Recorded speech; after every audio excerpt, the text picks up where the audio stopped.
Good evening, everyone. I, Saran Suri, one of the senior partners of Lexindus Law Offices, a boutique law firm with a team of around 40 advocates, along with three other partners, Mr. Ajay Kumar Tandon being its managing partner, Mr. Sunil Kumar Gandhi, and Ms. Manjula Gandhi being its other senior partners. Welcome you all. At Lexindus Law Offices, legal services are rendered to various type of clients on varied legal subjects, including the field of arbitration, on which we have requested our keynote speaker to address you. We introduce our keynote speaker, Mr. Suhail Dutt, senior advocate, who needs no introduction for his presence and appearances before courts, particularly in the field of arbitration. He has represented clients before the Honorable Supreme Court, High Courts in India, and before the arbitrators in India as well as abroad. He has represented quite a few multinationals and international clients, namely Raytheon, Nordbremse, J-Power, Red Bull, Mitsui, etc., as well as large Indian PSUs and corporations like TCS, Hero Group, Jindals, Haldiram, etc. Besides representing Union of India, he has also appeared in quite a few arbitration proceedings, including the ones held by independent bodies like ICC, ICA, Singapore Chambers of Commerce, and presently also he is engaged in a significant international arbitration before the Permanent Court of Arbitration at Hague, the Netherlands, in a dispute between India and Italy in a matter relating to Enrica Lexi. Mr. Suhail designated as a senior advocate in the year 2011. The topic that he would discuss with us today would be party autonomy versus unilateral appointment of an arbitrator. Is it a myth or a reality? I now request Mr. Suhail Dutt to take over and share his thoughts. Thank you, Mr. Saran Suri, for your kind words, and good evening, everyone. I would first like to thank the offices of Lexindus for inviting me to speak on this relevant and interesting topic: unilateral appointment of arbitrators versus party autonomy, whether it's a myth or reality. Now, let me begin first by discussing what exactly is party autonomy. Party autonomy pervades throughout the Arbitration and Conciliation Act. It gives a right to the parties to the dispute who are wanting arbitration to settle their dispute, a right or a choice to decide on various facets of the arbitral process. Thus, they could decide on the mechanism of appointing the arbitral tribunal, the language to be used in the arbitration proceedings, the venue of arbitration, what would be the mode and method of challenging the appointment of an arbitrator, whether they want fast-track arbitration or the normal routine. These are all facets of party autonomy. But one important facet is the right of the parties to agree to a procedure for appointing the arbitral tribunal. Now, this facet is actually encapsulated in Section 11, Subclause 2 of the Act, and gives the right to the parties to decide as to how the arbitral tribunal will be constituted, and is an important right given to the parties. So one of the important facets of party autonomy is the right given to the parties to appoint an arbitral tribunal. And as far as this facet is concerned, it gives the right to the parties to either agree on a mechanism for appointment of the tribunal. It also enables the parties to decide as to what procedure they have to follow in the arbitration. So these are all facets of party autonomy. Now, the procedure that the parties agree for appointing an arbitrator is encapsulated, or the right that is given to the parties to agree to a procedure or mechanism for appointing an arbitrator or the arbitral tribunal is actually encapsulated in subsection 2 of section 11. But we find that in a lot of cases involving government sector undertakings, government entities, public sector undertakings, that there is routinely this clause which authorizes the persona designate of that organization, the government organization or the public sector undertaking, to appoint the arbitral tribunal. And it is this facet of party autonomy that will be the center point of my discussion today. If I may say so, there are 4 important pillars on which the edifice of our Arbitration and Conciliation Act is erected. One of them is expeditious and quick resolution of the dispute in arbitration. Number 2 is party autonomy. Number 3 is that the process has to be independent, impartial, fair. And number 4 is minimal court intervention. Now, it is important for maintaining a healthy balance between all these disparate requirements under the Act, that the balance so maintained is very keenly put, because the balance ultimately is important for ensuring that your arbitral process is efficacious and is robust. While an important facet of the Act is party autonomy, the same also has to be balanced with the requirements of having a free, fair and independent arbitral tribunal. Now, it cannot be gainsaid that for a robust and effective arbitration regime as a means of alternate dispute resolution, the arbitral process has to be independent, it has to be fair, it has to be reasonable, it has to be expeditious, but a prerequisite of this is a fair and independent arbitral tribunal to decide the disputes between the parties. And this is more so in view of the new regime which has come about after the amendment of the Arbitration and Conciliation Act with effect from 23rd October 2015, under which now the grounds for challenging an award are extremely limited, and if not very obscure at times and a little arcane.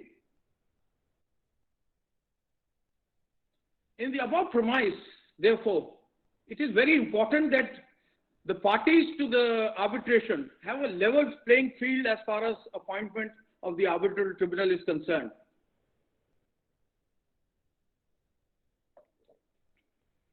This obviously relates to cases where the arbitration has to be done by a sole arbitrator, because in agreements, in arbitration agreements where both parties have a right to appoint a nominee arbitrator,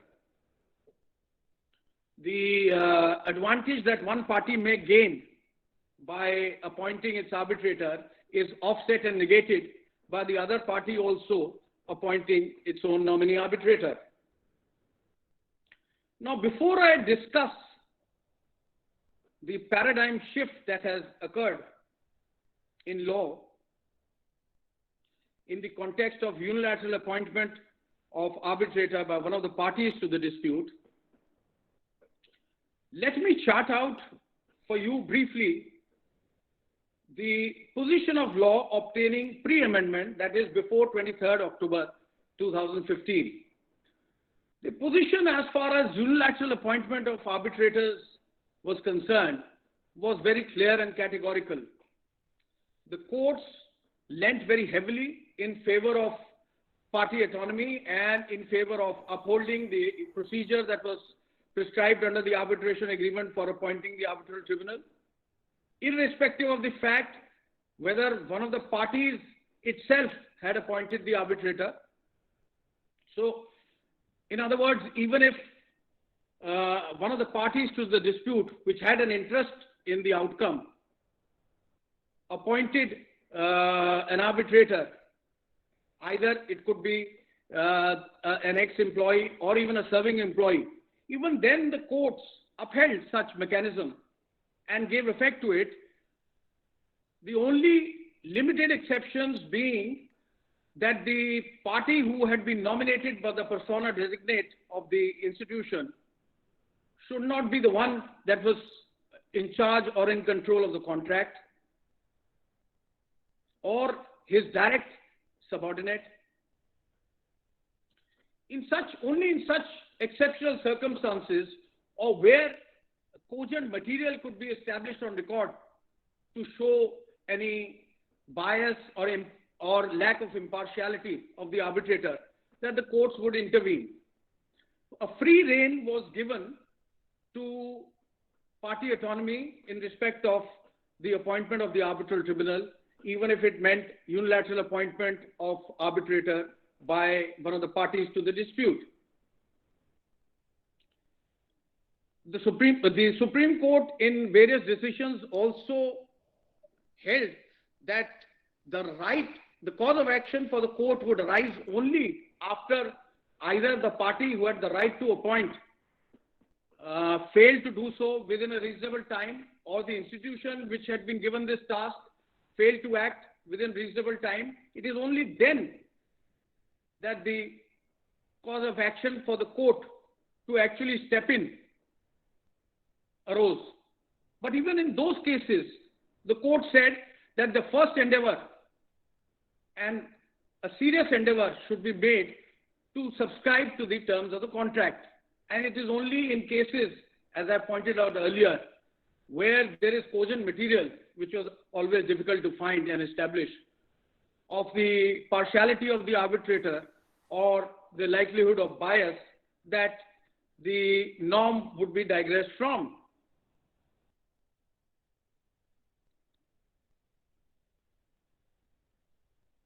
In other words, even in cases where arbitration agreement allowed for unilateral appointment by one party and employees of public sector undertakings were appointed as arbitrators, the courts leaned heavily in favor of endorsing these appointments.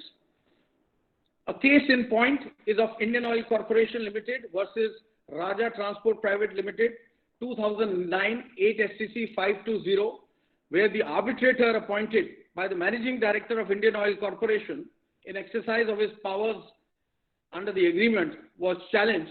The Supreme Court, while citing to the above principles, sanctified party autonomy in the appointment of arbitrator. Similarly, in another decision of the Supreme Court of Aravali Power Company Private Limited versus Era Infra Engineering Limited, while dealing with a similar clause, the Supreme Court, relying on various earlier decisions, once again reiterated the above principles that I have just paraphrased for you. In Bhupinder Singh Bindra versus Union of India, the Supreme Court held that the court cannot interpose and interdict the appointment of an arbitrator when the parties have chosen under the terms of the contract, unless legal misconduct or fraud or disqualification, etc., was established.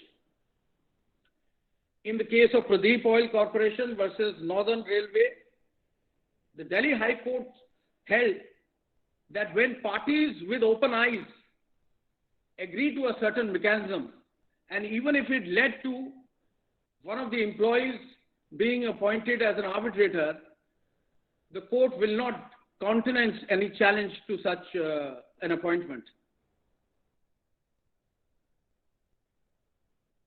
These and various other decisions reiterated the above principles.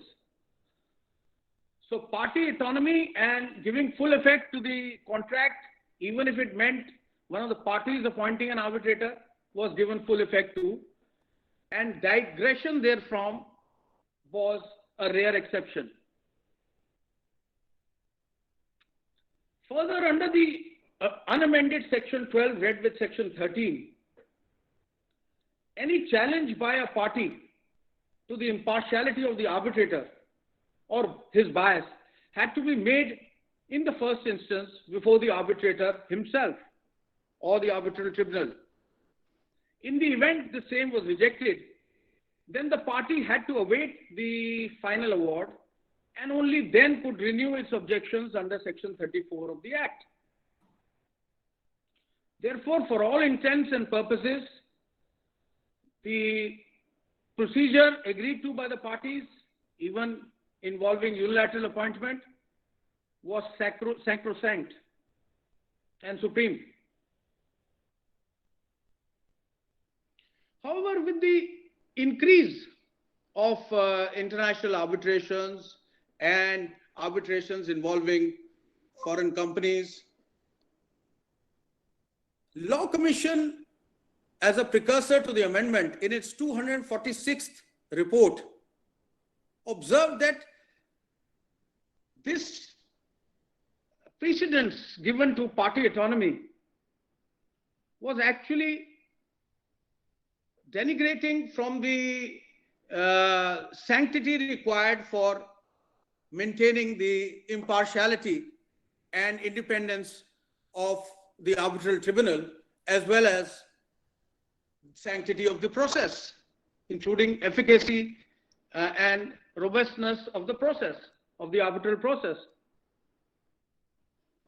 The court felt that amongst the two, the pendulum had swung in favor of party autonomy, which was not a satisfactory position. That is what not the court, but the Law Commission observed in its 246th report. Therefore, the Law Commission, drawing from IBA regulations relating to conflict of interest of an arbitrator in international arbitrations, and particularly the orange and the red list contained in those regulations, proposed amendments to Section 11, 12, and 14 of the Act. 12 of the Act was amended, mandating disclosure by the potential arbitrator in writing of the existence of any direct or indirect, past or present, interest either in any of the parties or in the subject matter of the dispute, and the interest could be business, professional, financial, or otherwise, which would give justifiable doubts as to his impartiality. And various grounds in respect of these were added in Schedule 5 of the Act. Significantly, Section 12, subsection 5 was incorporated for the first time in the Act, which provided certain grounds and conditions under which the appointment of an arbitrator was nullified and the arbitrator became ineligible to act as an arbitrator. These grounds and conditions were actually put in Schedule 7 of the Act and was referred to in subsection 5, Section 12 of the Act. The disclosure in Section 12(1) on the grounds contained in Schedule 5 was to be made in the form that was provided for the first time in Schedule 6.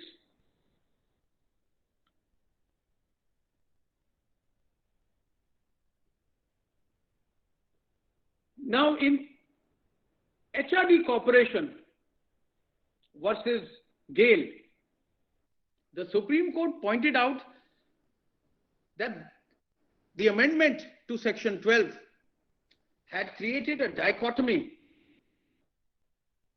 between two categories. Category 1 was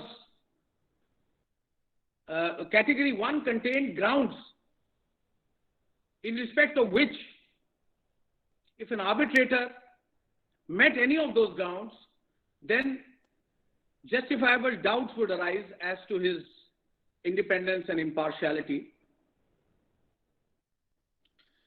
The other category was a category under Schedule 7, where by the very fact that if any of the arbitrator met or fell in any of those grounds or categories which were mentioned in Schedule 7, his mandate would stand terminated by operation of law. In fact, Section 14 was also amended to now give power to the court to appoint a substitute arbitrator in case the mandate of an arbitrator came to an end or was terminated, either de jure or de facto. So in respect of these two categories, in HRD Corporation, the Supreme Court said that as far as the former category was concerned, that is where the appointment of the arbitrator fell in any of the categories in Schedule 5, then the only option for the party seeking to challenge such an appointment was to file that challenge before the arbitrator himself or the tribunal itself. And it is only when the same was rejected and a final award was passed that the same could be renewed in the objections under Section 34. Whereas in the other category, which is the category of cases falling under Schedule 7, the party had a right to immediately, at any stage, approach the court and seek termination of the mandate of the arbitrator. And there was no requirement to go to the arbitrator first in respect of this category, because the mandate stood terminated by operation of law.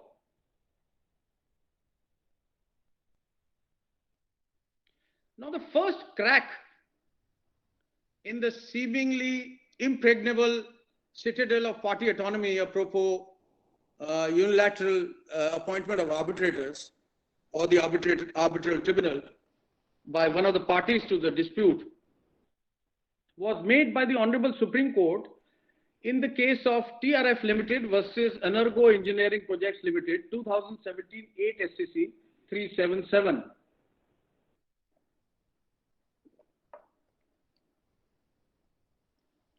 The Supreme Court in this case was called upon to decide the validity of an appointment made by the respondent pursuant to the right given to him in the arbitration agreement to either act as an arbitrator himself or to appoint a nominee arbitrator. In this case, the persona designate, that is the managing director, had appointed a third party to act as an arbitrator between the parties, in the dispute between the parties. Now, the issue was that clearly the first part of the agreement which authorized the managing director to act as an arbitrator himself, he was clearly disqualified because it fell right within the teeth of Schedule 7, being an interested party. The question then was, would the appointment made by him, now he was not acting as the arbitrator, he had neither at any point of time agreed to become the arbitrator himself, but had appointed a nominee arbitrator. So the question was whether, despite the fact that he himself was disqualified, whether he could appoint an arbitrator under the Act.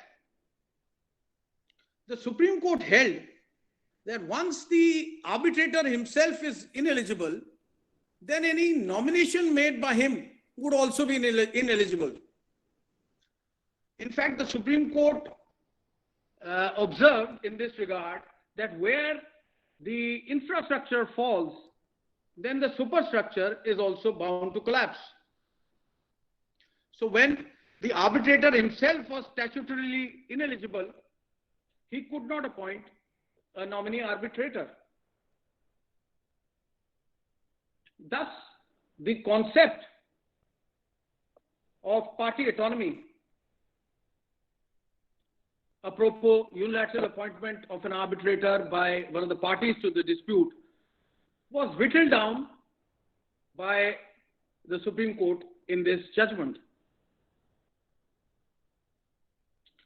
The essence of this judgment in the case of TRF was once again reiterated by the Honorable Supreme Court in the case of BBNL versus United Telecom Limited, 2019 5 SCC 755.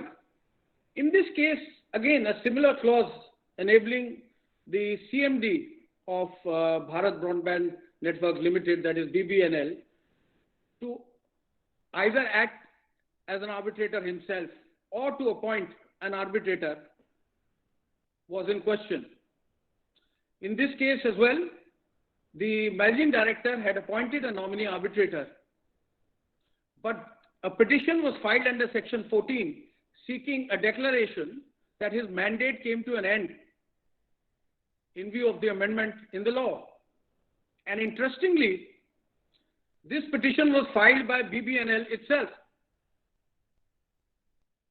The Supreme Court, reiterating the principles laid out in TRF, once again noted the very important facet of the arbitral process, which was having an independent and impartial arbitrator to preserve the sanctity of the process. The Supreme Court once again relied on the various observations of the Law Commission in its 246th report while proposing amendments to Section 12 and 14 of the Act. Now, significantly, in this judgment, the Supreme Court held that the law laid down in TRF's case was declaratory, meaning that in all cases where the dispute arose post 23rd October 2015, or in cases where the arbitration had been invoked under Section 21 after 23rd October 2015, the ineligibility would be attracted. The court also, while repelling the argument of the other side that BBNL, having participated in the proceedings, could not have made such a challenge, pointed out to the proviso contained in Section 12(5), which said that unless the parties agreed to waive these mandatory grounds laid out in Schedule 7, there was no question of any waiver. And this written agreement had to be made only after the disputes having arisen between the parties. So the waiver could not be pleaded just by saying that party had participated in the proceedings without any objection, but the waiver could be established only if there was a subsequent written agreement signed by the parties after the disputes having arisen.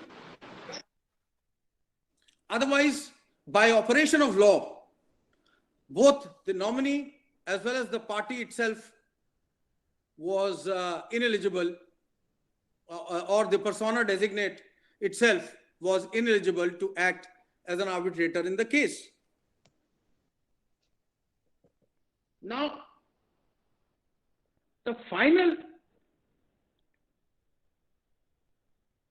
death knell to this citadel of party autonomy vis-a-vis unilateral appointment of an arbitrator by a party to the dispute was given by the Supreme Court in the case of Perkins Eastman Architects and another versus HSCC, AAR 2020, Supreme Court 59.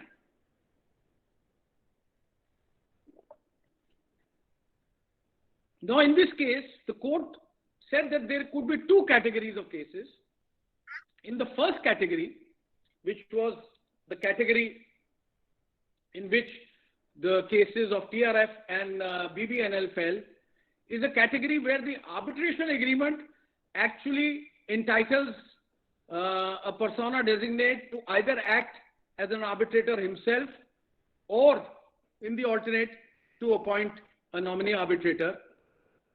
That is one category of cases. And the second category of cases is one where the agreement does not give any authority to the persona designate or a managing director or a chairman, etc., to appoint the arbitrator, to act as an arbitrator, but only gives him the right to appoint a nominee arbitrator. So there were these two distinct categories. The Supreme Court in this watershed judgment, in fact, held as follows, and I want to quote. We thus have two categories of cases. The first, similar to the one dealt with in TRF Limited, 2007, 8 SCC 377, where the managing director himself is named as an arbitrator with an additional power to appoint any other person as an arbitrator.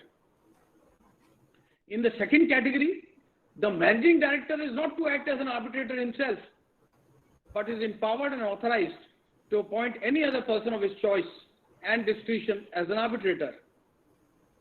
If in the first category of cases, the managing director was found incompetent, it was because of the interest that he would be said to be having in the outcome or result of the dispute. The element of invalidity would thus be directly relatable to and arise from the interest that he would be having in such outcome of decision. If that be the test, similar invalidity would also arise and spring even in the second category of cases. If the interest that he has in the outcome of the disputes is taken to be the basis for the possibility of bias, it will always be present, irrespective of whether the matter stands under the first or second category of cases.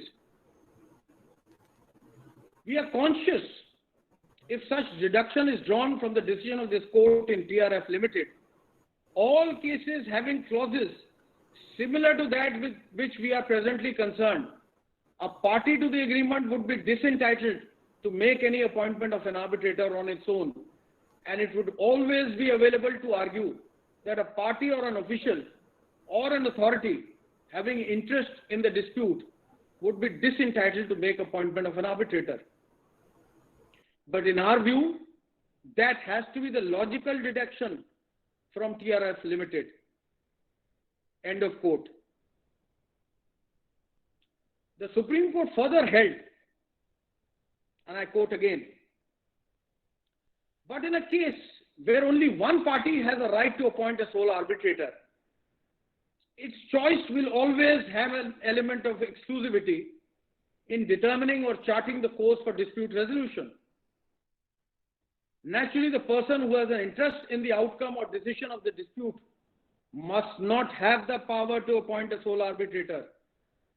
That has to be taken as the essence of the amendment brought in by the Arbitration and Conciliation Act with effect from 23rd October 2015 and recognized by the decision of this court in TRF Limited. End of quote. Consequently, the Perkins judgment actually heralds this paradigm shift in the law relating to appointment of sole arbitrator and in the context of party autonomy, enabling one party to the dispute, having an interest in the dispute, to appoint an arbitrator. It implicitly creates another category which is not found in Schedule 7,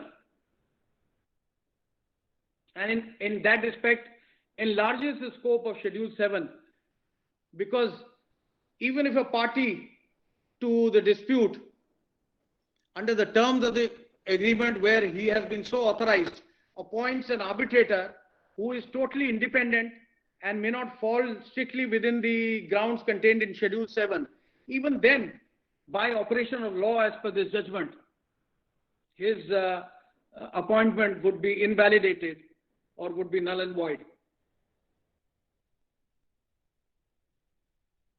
The Perkins judgment of the Supreme Court has been followed in 3 recent judgments of the Delhi High Court. Prodditor Cable TV Digi Services versus City Cable Network Limited. That is one. Neha Aviation Management Private Limited versus Air India SATS Airport Services Private Limited being the other. And Pave Infrastructure Private Limited versus Vapcos Limited being the third.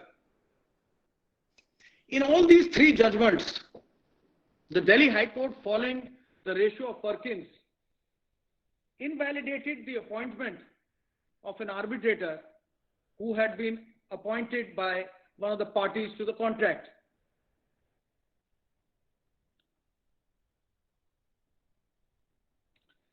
In conclusion, I may note and sum up as follows. Number 1, the scope of the 7th schedule and section 14, which provides that a mandate of the arbitrator would stand terminated on account of the arbitrator's appointment falling in any of the grounds under Schedule 7, has been expanded now to include any appointment made by a party to the arbitration is invalid, and there is an automatic termination of his mandate by law. Number 2, the essence of the amendments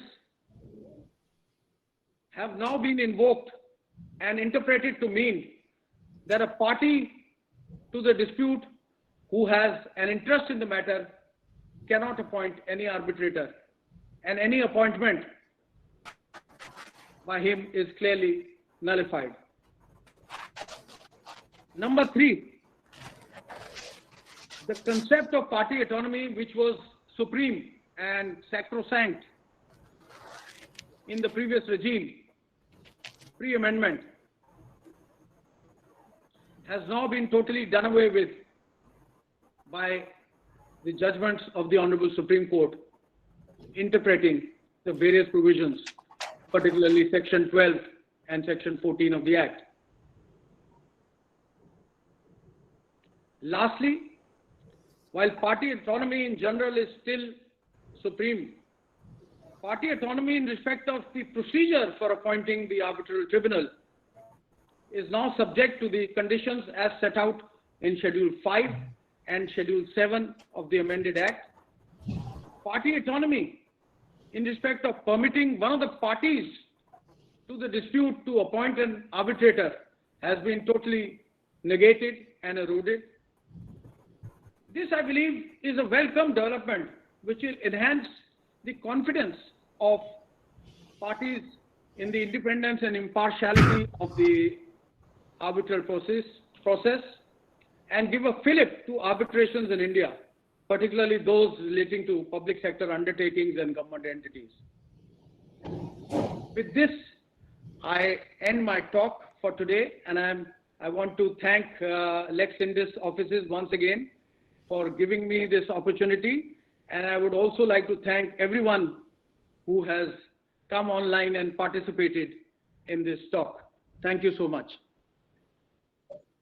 Thank you so much, sir. It was indeed an engaging and enthralling session. Sir has rightly pointed out that the Perkins judgment is a salutary and a welcome judgment, which indeed is a watershed moment in the arbitration law in India.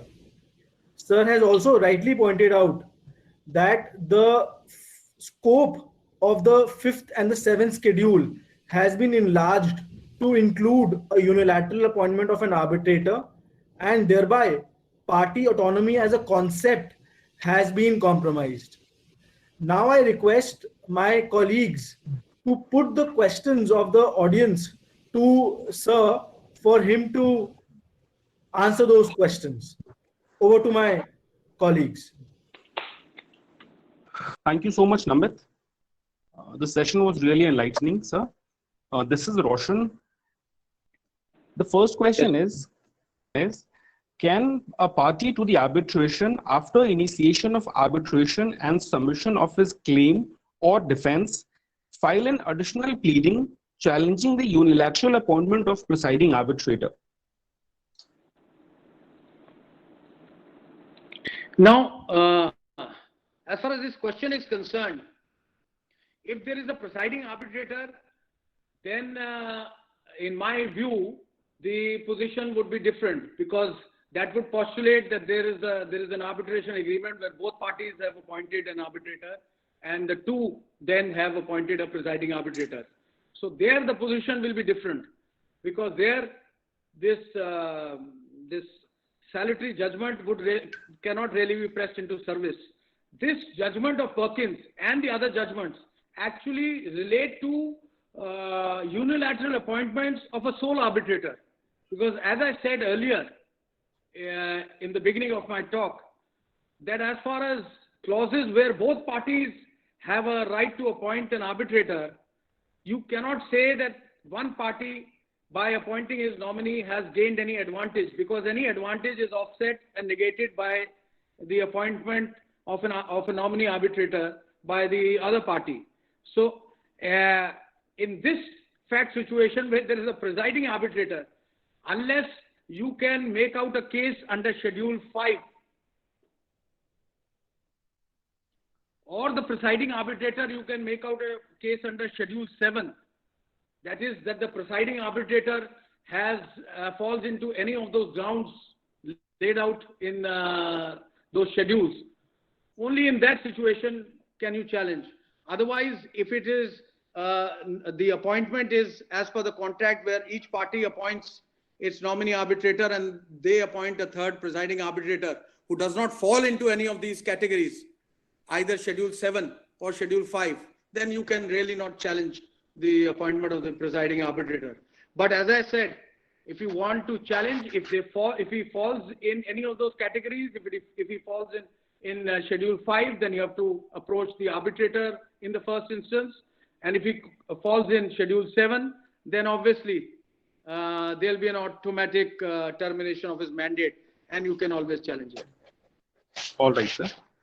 Sir, there is another question, and the question is, since there is an overlap between 5th and 7th schedule, so which schedule would you choose, which schedule should one choose between the two for challenging appointment of an arbitrator? Now the overlap is there in Schedule 5 and 7, but Schedule 5 has more grounds of apparent partiality of an arbitrator or conflict of interest than are available in Schedule 7.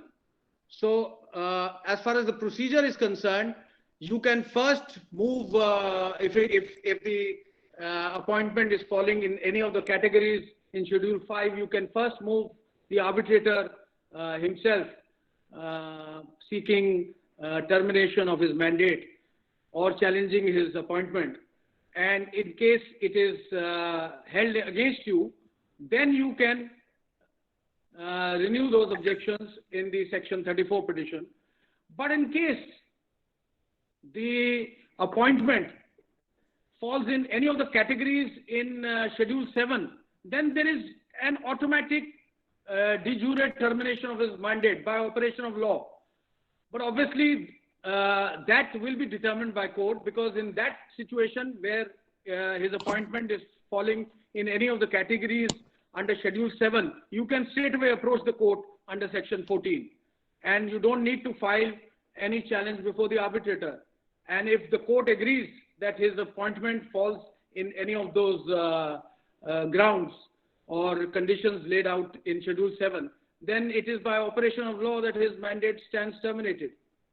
All right. So what, if I have understood correctly, sir, you were saying that... That's what I'm saying. May I just expand on this? That if you are basing your challenge on the grounds available under Schedule 5, you file it before the arbitrator. He is likely to reject it. That's our experience, that in almost all cases, such a challenge is repelled by the arbitrator, and then you have to wait and file before the court in a Section 34 petition. You can renew that challenge. But in case it also falls within Schedule 7, because as I see, Schedule 7 has about 19 grounds, and the same are also there in Schedule 5, though Schedule 5 has about 32, 33 grounds. You can straight away go and file a petition. You can straight away file a petition in the court under Section 14. And if the court agrees with you, then you are home. But if the court doesn't agree with you, you can still continue with your challenge post the award. And this is what exactly happened in the case of HRD Corporation versus GAIL. There, the challenge to Justice Lahoti's appointment and Justice Dwabia's appointment was based both on categories falling under Schedule 5 and Schedule 7. So for the challenge under Schedule 5, an application was filed with the arbitral panel, which was rejected. And for Schedule 7, a challenge under the categories falling under Schedule 7, a challenge was made also before the court, which was repelled, because in that case the court felt that the conditions under Schedule 7 were not met, and the challenge to the appointment of these two arbitrators on the grounds made out in the petition were unsustainable.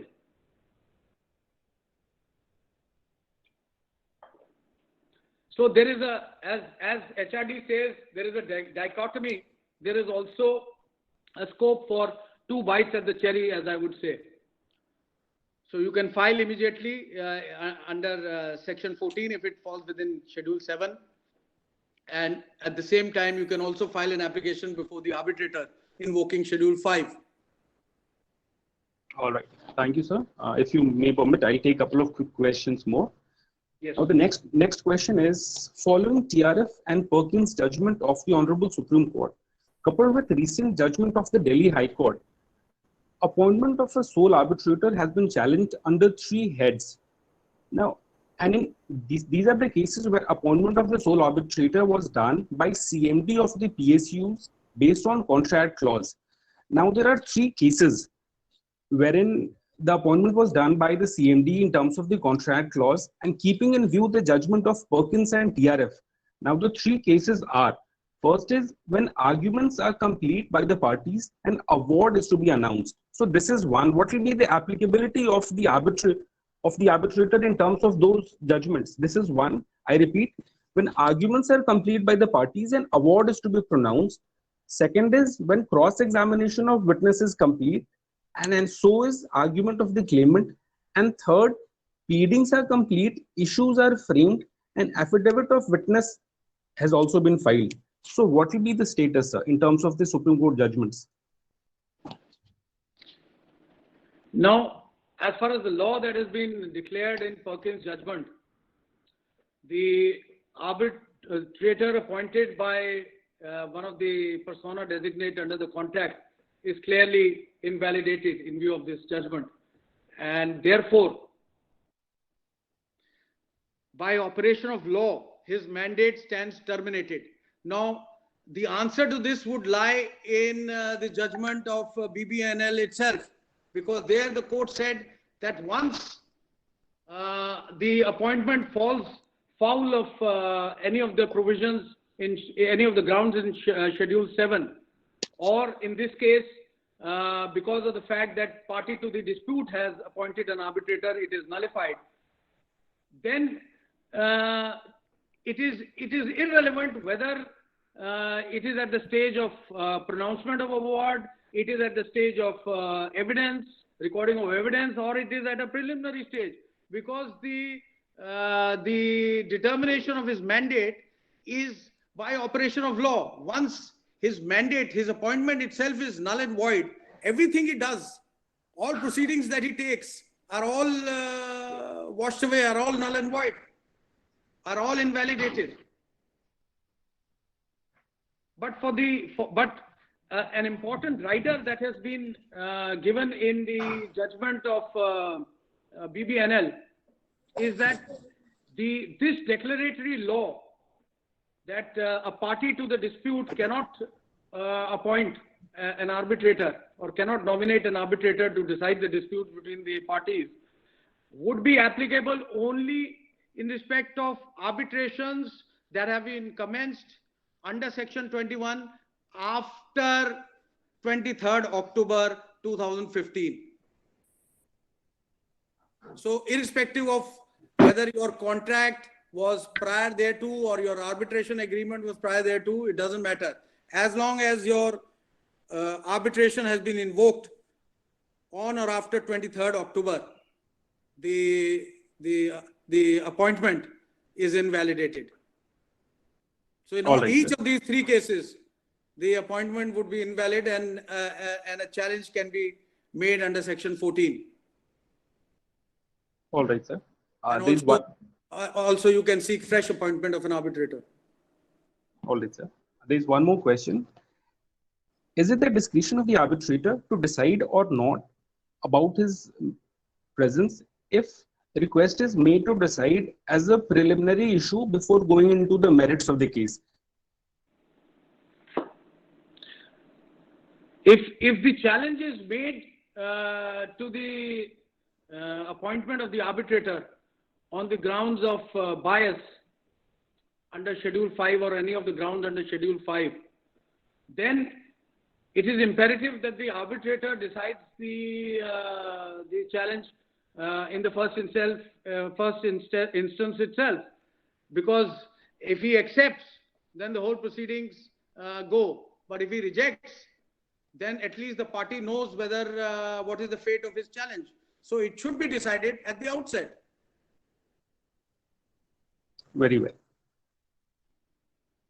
So there is a very interesting question raised. The question is, what if there is a consent award and the award is passed by an arbitrator in terms of,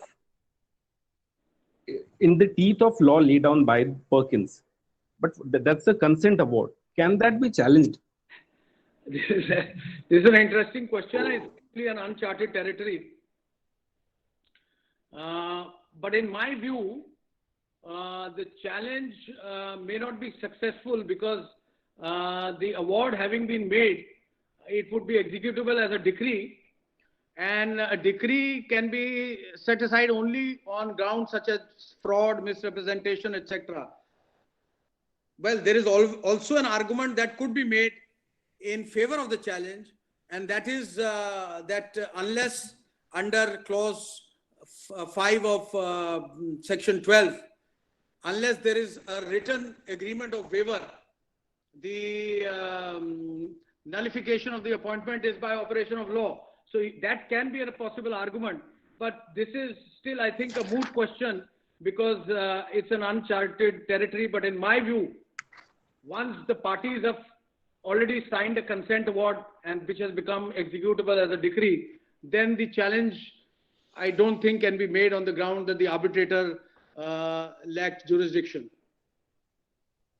All right, sir. Sir, though you have already dealt on this issue in detail, but still there is a question, and I'll request you to take this question. The question is, from the time of TRF to Perkins, how has the concept of unilateral appointment of arbitrator evolved? Yes, I think I've already dealt with it in my talk, but let me explain again. Maybe I didn't clarify myself that well. TRF was a case which is, as Perkins says, there are two categories of agreement, of arbitration agreements, empowering a party to the contract to appoint an arbitrator. The first category is cases where a persona designate of the institution, who is one of the parties to the dispute, is to act as an arbitrator himself. The contract gives him the discretion either to act as an arbitrator himself or gives him the discretion in the alternate to appoint a nominee arbitrator. This is one category, which is the subject matter of TRF, where they said once his appointment itself is invalid, Therefore, any appointment by him of a nominee arbitrator is also invalidated. That is the one category. The second category is where the persona designate is not to act as an arbitrator. There is no authority given to him under the arbitration agreement to act as an arbitrator. The only right given to him is to appoint a nominee arbitrator, which is the second category of case. Now, Perkins' judgment was actually dealing with the second category, whereas TRF and BBNL were dealing with the first category of cases, where the explanation given was that since the arbitrator himself is statutorily ineligible, he cannot make an appointment of a nominee arbitrator. And this was an argument that couldn't have been taken actually per se in Perkins' judgment, because there the clause only empowered the persona designate to appoint a nominee arbitrator and not to act as an arbitrator himself. But the Supreme Court, invoking the essence of the amendments, held that the very purpose of an efficacy of the arbitral process would be lost if a party who has an interest in the matter has an exclusive right to appoint the arbitral tribunal. So the development has taken place in the manner, as I said, first category of cases dealt with in the TRF case and BBNL case. The second category of cases, which is actually sounding a complete death knell to this citadel of party autonomy vis-a-vis unilateral appointment of arbitrators, has been dealt with by Perkins' judgment. And in fact, Perkins' judgment says that now both categories are actually merged into one final conclusion. That is that a party to a contract cannot appoint an arbitrator because he has an interest in the outcome of the dispute. All right. All right. So we'll take one more question before we end the session. Just one more question, sir, we'll take. So the question is, how will you distinguish between Arbitration and Conciliation Act from the provisions of Industrial Dispute Act for conciliation officers as far as their powers and enforceability of award or settlement is concerned? Now, I am not an expert on the procedure under the industrial laws, but as far as the Arbitration and Conciliation Act is concerned, if the parties agree to a conciliation, there is a mechanism under the Act itself providing for conciliation, and the conciliation proceedings are totally confidential, meaning thereby that if they do not culminate into any kind of settlement, then they cannot be disclosed in the arbitration proceedings. But in case they do conclude in some kind of a settlement, then that conciliation agreement is actually enforceable under section 74 as a decree of the court. Just like an award, a final award, it has the same status of a final award that has been passed after resolving after deciding or determining the disputes between the parties. So the status of a conciliation agreement or a conciliation award, if I may say so, under section 74 is the same as that of an award in terms of enforceability. Thank you so much, sir. Thank you so much for having taken all these questions very patiently. Though we have a lot many questions, I request all the audience to please mail their questions at the email ID stated in the chat box, and we will ensure that we take all your questions one by one. We'll reply to all your questions. And now I'll hand over the floor to Manjula ma'am to propose vote of thanks to the keynote speaker and the audience. Please. Thank you, Roshan. Good evening, everyone. Thank you, Mr. Suhail Dutt. It was indeed a pleasure, a very unlikely and enriching experience. I, on behalf of Lexindis, thank you once again, and all the participants who have spared their valuable time to be with us. We really look forward to have some much more of these webinars in the future and have you all in the future. Looking forward to it. Thank you so much. Goodbye. Take care. Thank you, everyone, and good evening.